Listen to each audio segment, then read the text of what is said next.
Welcome to Booming Your Bottom Line, a weekly podcast on how to find, serve, and keep local boomer consumers as your customers. If you are a small business owner, then this podcast is for you.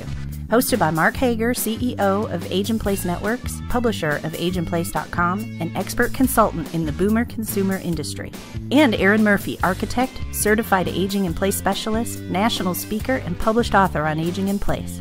These two small business owners are going to help you learn what you need to know and step-by-step what you need to do to grow your company through serving the rapidly growing older consumer niche. Now, get ready to supercharge your business. Hi, this is Booming Your Bottom Line. I'm Aaron Murphy, and with me is my co-host, Mark Hager. Good morning, Mark. Morning, Aaron. Last week, we talked about the goals of why you should be on some more popular social media platforms and have a social media action plan. Now, if you missed last week, you can go back to our archive shows at ageinplace.com/smallbusiness to get caught up. Or if you want to be sure you're always up to speed with your weekly dose of insights and info, you can subscribe to our podcast on iTunes or Stitcher. Perfect. So last week, in discussing our ideas and a tried and true approach to practical social media habits, we discussed in quite a bit of detail, number one, why you set goals that you can be persistent and consistent about and make sure that you follow through with each week. And number two, how this activity can begin to A, get you traffic to your website, B, spread your brand, and C, get you seen as an expert. And also D, start building that virtual community, which is a little more where we're headed today. Right. And this week, we want to build on the idea of building your brand. Now, I know that I've worked very hard to build my own at ageinplace.com, and Aaron has as well for both ADM architecture in his local community, as well as nationally and internationally over at empoweringthematuremind.com related to his book and public speaking about aging in place.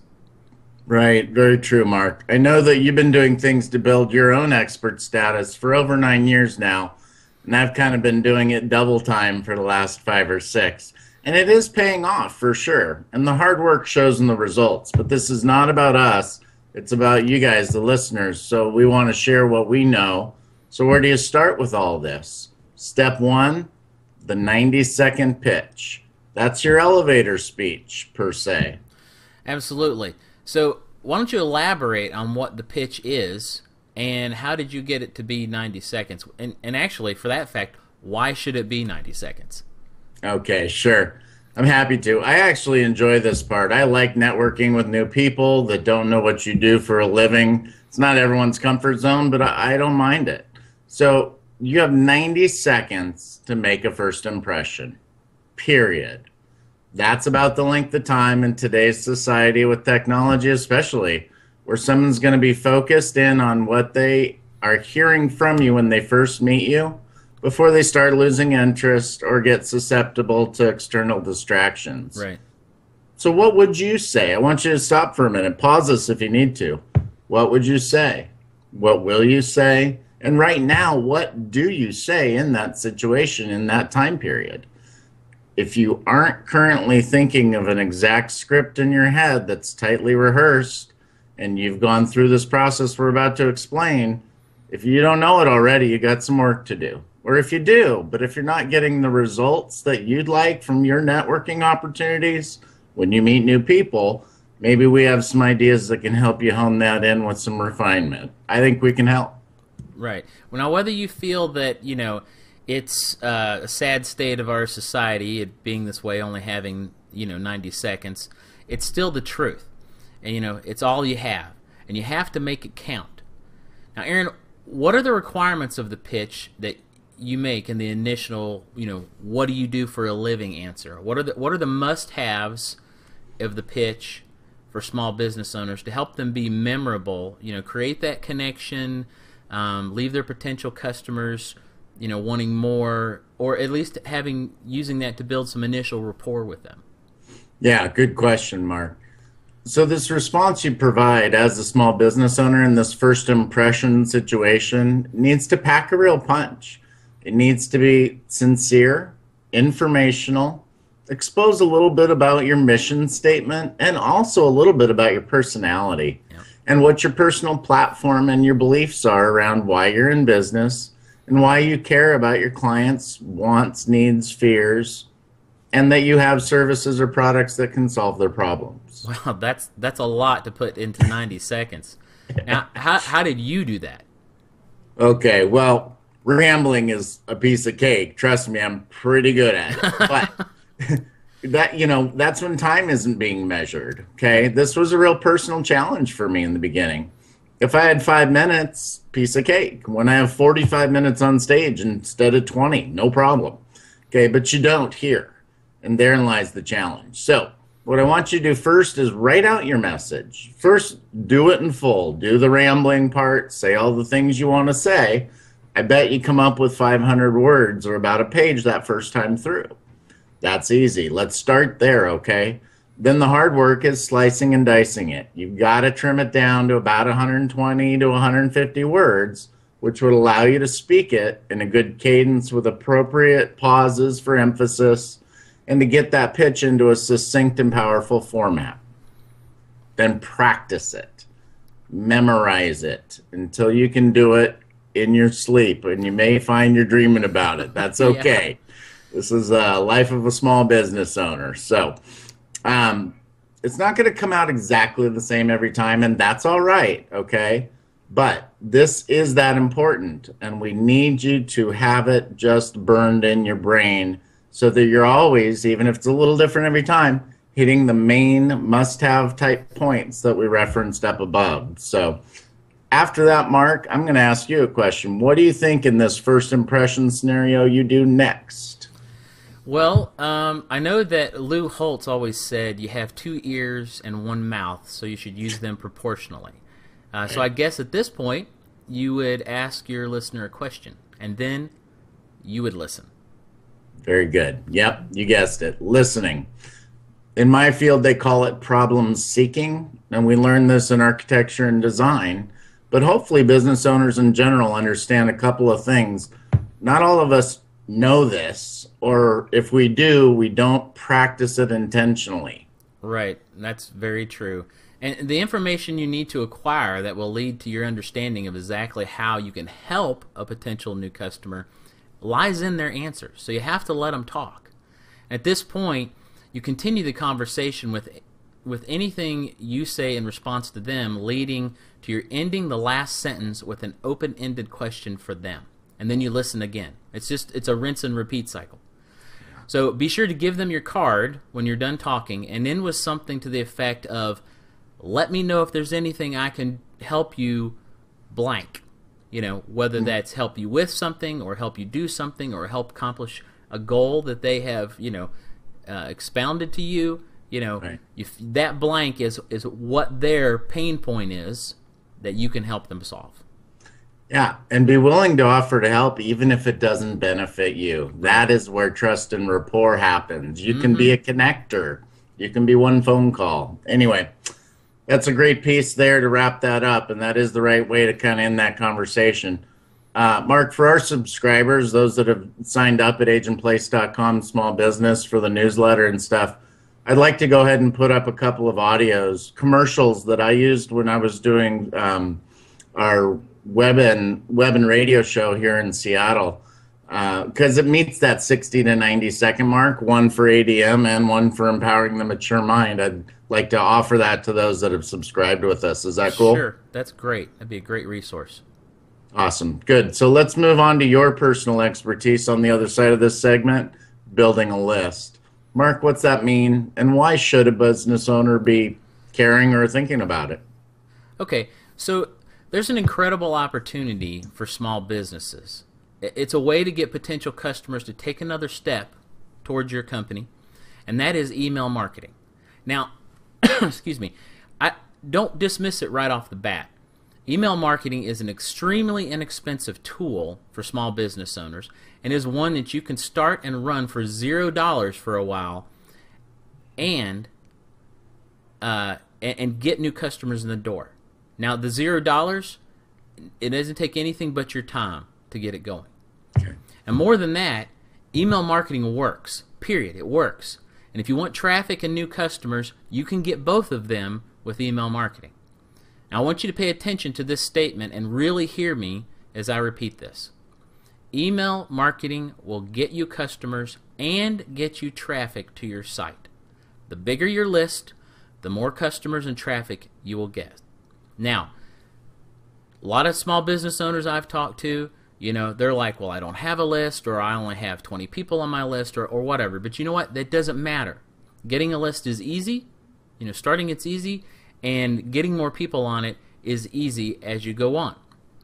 But to put it in perspective, let's say a customer is worth $1,000 a month to you. Now, not every business owner it will be, but let's just say for the sake of argument it is.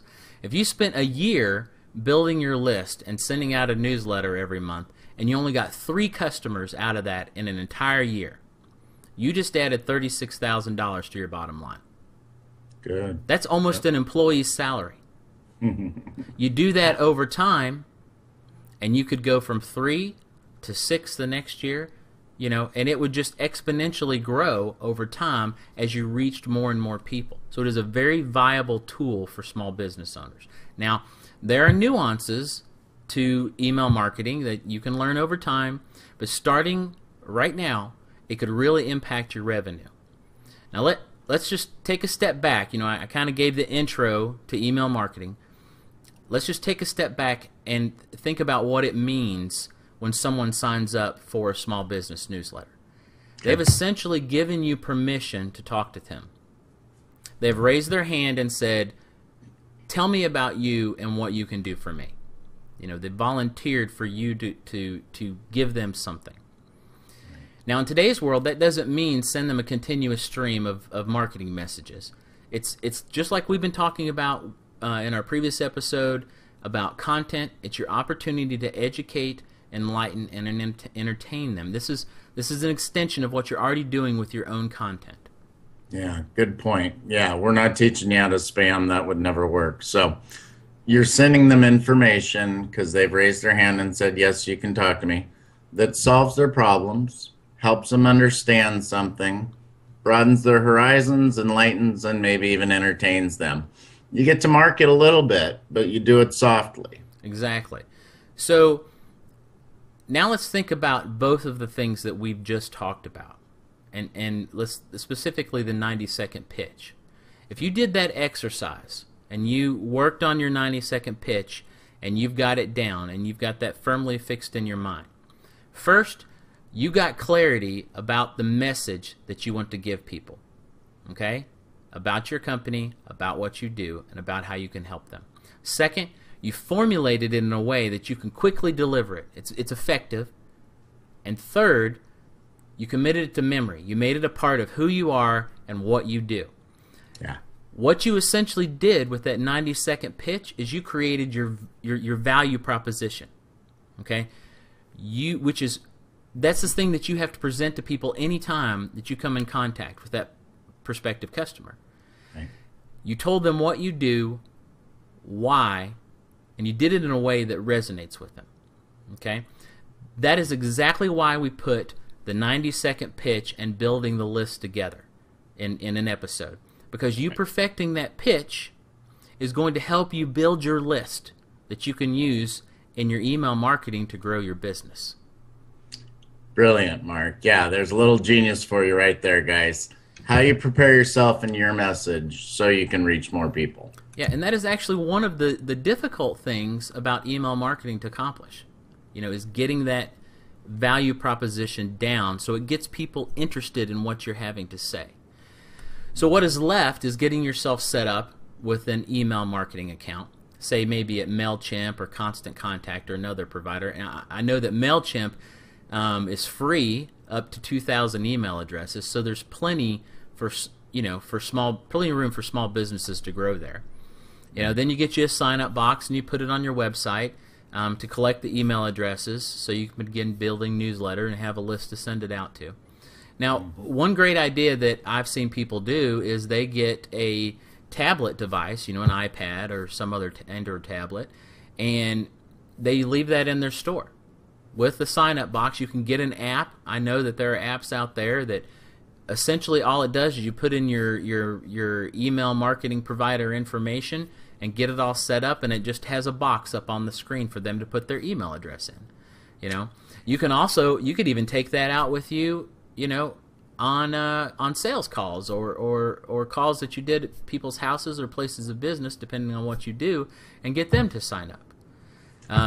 There are lots of different ways you can collect email addresses, but that's just a few of them. You can get creative. Absolutely, and that's going to be different for each one of you as a listener and a small business owner. So, and then finally, you're going to start creating content. Okay, the same kind we talked about in episode 10. That's going to help your customers. My personal recommendation is to write the article, ensuring that it's optimized for search, of course. Put it in your email system and post it to your website. Okay, start doing some automated stuff that's happening in the background that's building your list and building your company. And have these things scheduled, and there's software for that. I think we talked about that as well.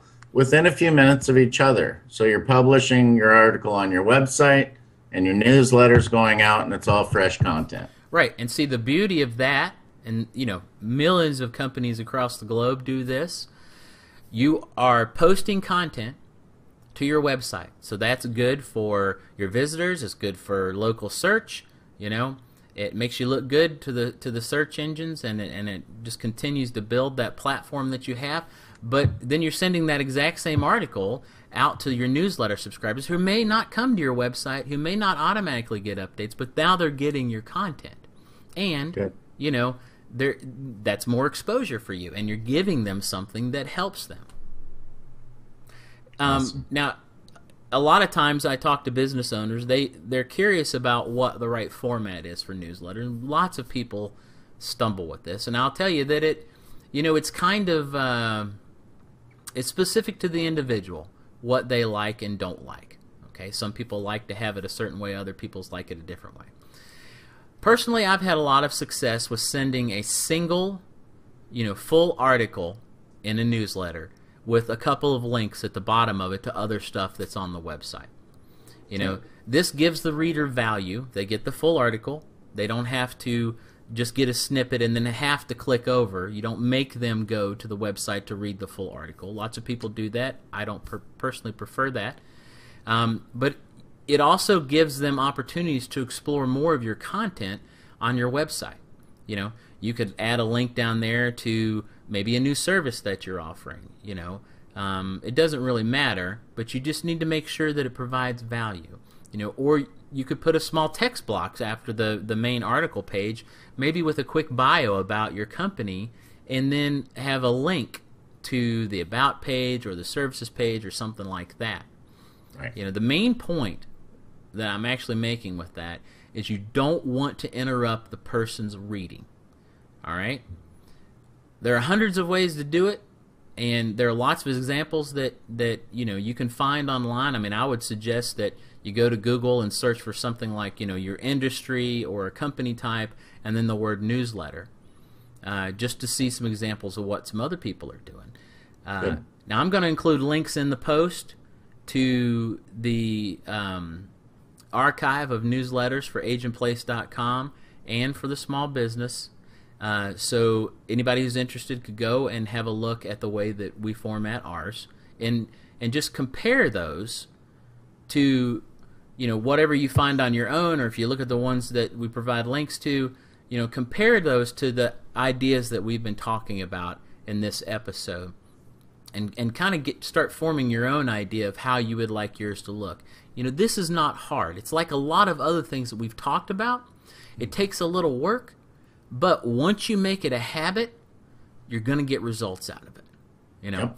So before I finish up this, I just want to say that if you're ready to start building your list for your company and using email marketing as a way to grow, and you most certainly can, just drop us an email at smallbusiness@agentplace.com to set up a time to talk with me. Now, I'll give you 30 minutes at no charge, and I'll explain in a little bit more detail and about how email marketing works, answer any questions that you might have, and I can also tell you how maybe we can help you get started doing it right so you can get results faster. Wow. That's a heck of an offer. That's awesome, Mark. Okay, I guess we better wrap up there for today. We try to keep this in a reasonable chunk of time every week. So thanks for tuning in. Make sure you visit our website at ageandplace.com/small business. And be sure to join us next week as we're going to start to talk about how you educate and empower your employees and your sales force to work better with the boomer consumer. You're not going to want to miss that. If you find this podcast valuable, please do drop us a quick email at smallbusiness@ageandplace.com. And be sure that when you do that, let us know how we're doing. And if there's something you'd like to hear more about, something we haven't touched on yet, we'll tell you if it's coming up or if we hadn't thought of it. And we'll make sure we tackle everything that you've got on your mind. Absolutely. We're here for you. So, and do please go to iTunes, search for Booming Your Bottom Line, and leave us a star rating, hopefully a 5, and a written review. We'd love to hear how we're doing. If we're doing well, keep us motivated and help others find us. Right. So just as a reminder, if you haven't signed up for the newsletter, just go to the website and do that. We send out tips every week in the newsletter that we don't get to during the podcast, and you don't want to miss out on that. And if you're on Twitter, you can follow us at Age and Place Pros and at Aaron D. Murphy. Have a fantastic week, everyone. Be well, be blessed, and boom your bottom line. Have a good one. Thanks so much for listening to Booming Your Bottom Line with Mark Hager and Aaron Murphy. To learn more about starting, building, and growing a local business that profits in the older consumer niche, just visit the website at ageandplace.com/smallbusiness. And don't forget to sign up for the newsletter while you're there. If you'd like to get in contact with us, you can email us at smallbusiness@ageandplace.com. Fill out the contact form on the website or give us a ring at 865-236-1247. Booming Your Bottom Line is a joint venture of ageandplace.com and empowering the mature mind.